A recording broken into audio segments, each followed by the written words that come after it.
Hey guys, welcome back to the Wanderlass series. Today I've got Mariette.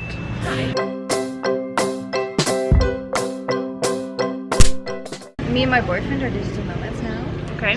We've been working on the road for 8 months now, I guess. I had to find a job on the road, which wasn't easy, but yeah, I managed. And my boyfriend is a software developer. I worked in a hotel as a part-time social media manager and part-time bartender. So social media seems like the kind of thing that would lend itself to being a nomad, so that's what you were planning on doing? Yeah, well, I did think about it, but it's a lot harder than I thought, especially because most of the job platforms that I try to get a job at, like Upwork and stuff, they're mostly English based, so they really like to have a native English person, like or from the US or the UK or whatever, and I'm obviously not, so yeah, that was a little bit harder than I thought. That's when I ended up translating, because it was also something that's very necessary, like, especially for websites. Okay. I think it did help because I translated his website before as well, just because he needed it, and he had his own website in English. So that's when I translated it to Dutch. So I was already kind of into translating websites. And then you've also got a journalism degree? Yeah, I do. I think it helps because I can say to clients like, okay, so I graduated in journalism in Dutch language, so then they get a little bit more trust in the fact that I already my Dutch language. No, I didn't really have to do that, thank God, because because you need money. I need money. Yeah. So what really helped is that Upwork has like tests that you can do, and so I did a translation test, and it turned out pretty good. I used that one for my portfolio. Okay. Just by saying like, hey, I took that test, and you can see it on my profile, and I did pretty good. So this is proof that I can actually do it. And people were okay with that. Yeah. Cool. And on Upwork, do people come to you, or do you apply to job listings? Both. It started out with that I just had to apply because I obviously didn't really have any experience, no reviews yet, so I really had to build that up. But now that I have that, it's actually going the other way around as well. People are approaching me now more. I don't really apply for jobs. Not that much actually. I still don't have many reviews. I think after 2 kind of started. Yeah. Wow, that's really quick. Yeah. Is that because Dutch is quite rare? Yeah, I think it is. I think it's like coincidentally, it was a very good language to start out with, because the Netherlands is a Western country, and a lot of websites really want to have their marketing for the Netherlands. It's a very important market, I think, but it's also small enough that not many people speak the language. Yeah. I haven't taken anyone off Upwork yet. I have done that with Fiverr, which really helped, because Fiverr has really low pricing. I guess it's in the name, isn't it? Yeah, I think so. Yeah, so that was better for me, definitely. I am slowly putting my prices up. Yeah, every job I do, I try to ask a little. Because on Upwork you have to list your hourly dollar rate, do you? So you just adjust that like every month or so? Well, I try to, and I do put that one up, but it doesn't really say that much, because when people approach you for your job, they also say their hourly rate, and it's usually you have to get into like between the rate that you have on your profile doesn't mean that you're definitely getting that. There's a few ways that Upwork tracks your hours, and one is manual time, which I always use, and that's I just log into a system of my client, and then they see how many translations I've done, and then they can see how many hours it took me, so they can kind of calculate like, oh, she did a shitty job or a very good job. So I always try to get that really straight. And there's also the time tracking system on Upwork, which I really don't use, because it's involved with that your hours are being tracked, and also your webcam is making pictures automatically. Oh wow! To check you're not on Facebook or something. Yeah, so I really don't prefer that one, because I think it's kind of privacy.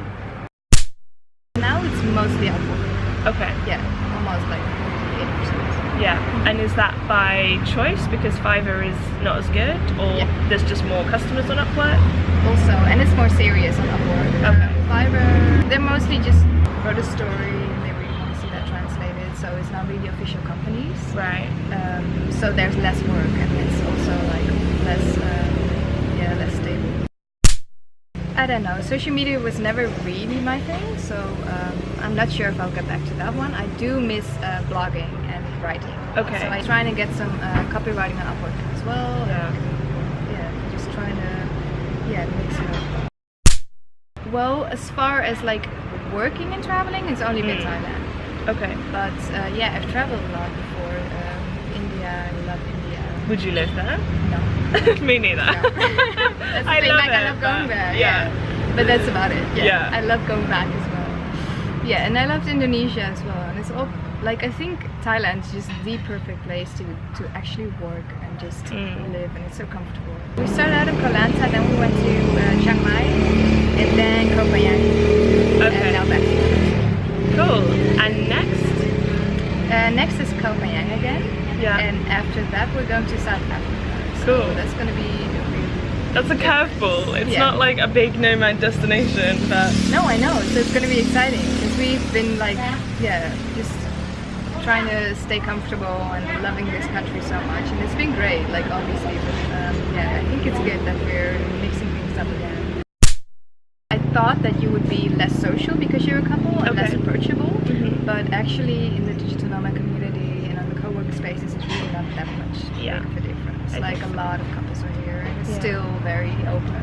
Yeah. So there's not many solo girls, are there? No, I met a few now, but not as many, I think. No. Yeah. There are a lot of solo guys though. Oh yeah. Yeah. There's a lot of solo guys, but that's kind of the point of this channel, I guess, to be a bit more like, there's other girls. Yeah, like... yeah, definitely. You should just try it, because I thought that I wouldn't have any like extra skills, and like I've been on social media, like a social media manager, and I've studied journalism, but I'll never be as good as like a native English. I didn't think that it would actually work for me. I didn't think that I would have anything, but it's the most simple things that you just didn't really think of, your like own speaking language. Dutch. Yeah, like that was the thing, and I really didn't expect that to be so important. But sometimes it's just right in front of you, and you just don't see it. Well, we didn't really plan anything. We kind of covered ourselves as well, like just saying back home, like we're just gonna try. Maybe we'll be back in a year. Maybe we won't come back. Like we just don't know. So we left all options open. And now it's been 8 months. It's going really well. So we're definitely gonna keep this going for a longer time. But just as long as it's fun. Like if we want to go back home, we just go back home. Because I felt like when I quit my job, it didn't feel like that big of a deal, because we just booked a couple of months in Thailand, and we were like, if it doesn't work, then it was like just a holiday and I'll just come back and get another job. It's not like you have to make this like huge life-changing decision where I'm quitting everything and I'm moving to Thailand. Like it was just kind of an extended holiday that we could maybe come back from. Yeah, exactly. And if you approach it like that, it's not that big of a deal for yourself and for your environment as well. Like you just have to like be relaxed about it. If it doesn't work, it doesn't work. That's fine as well. It's good to accept that. Well, we have this really silly thing actually. We are traveling with an owl. An owl? An owl. Like not a real one. Not a really real one, obviously. No. It's a really small wooden owl. It's like this big. Okay. And we travel with it, and we take it everywhere. And as soon as we're like having this house for a month again, then we just put the owl up, and it's like, then it's home. Makes it home. Yeah, exactly. So you're not doing like Instagram photos of it at monuments, it's just your like home. Yeah. Like no, I don't think we've ever taken a picture of it yet. It's like our own thing. It's a secret thing. Yeah. Oh, that's so cool. Okay, well that is all my questions. So thank you so much for coming on. Don't forget to subscribe. I'll leave all Mariette's links in case you need some Dutch translation. Of course your new blog, which is going to be in Dutch, but if you are Dutch then you'll love it. It's all about being a nomad but written in Dutch. Yeah. So yeah, thank you so much. See you guys in the next one. Bye!